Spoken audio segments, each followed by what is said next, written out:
এদেরকে বিশেষ দৃষ্টি আকর্ষণ করে বলছি, আমাদের নেতা আমাদের মধ্যে চলে এসেছে।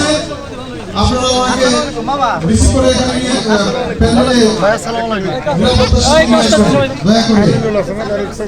আর ভলান্টিয়ার্স যারা আছেন, ওই যে এটার এখানে বেশ কিছু চেয়ার রাখা আছে, চেয়ারগুলো পূর্ব পাশে স্থানান্তর করতে হবে, পূর্ব পাশে জায়গা আছে। আমি ভলান্টিয়ার্সদের দৃষ্টি আকর্ষণ করছি, আমাদের স্কুল গেটের ওখানে বেশ কিছু চেয়ার রাখা আছে, এগুলো পূর্ব পাশে স্থানান্তর করতে হবে। এইমাত্র আমাদের প্রাণপ্রিয় নেতা আমাদের মঞ্চে এসে উপস্থিত হয়েছে। আমরা সংগ্রামী উপস্থিতি, আমাদের মাঝে এসে উপস্থিত হয়েছেন ধামরাইয়ের সাবেক সফল উপজেলার চেয়ারম্যান, ধামরাই উপজেলা বিএনপির বিপ্লবী সভাপতি, জাতীয় নির্বাহী কমিটির অন্যতম সদস্য, ঢাকা 20 ধানের শীষের মনোনীত প্রার্থী জননেতা জনাব আলহাজ তমিজউদ্দিন।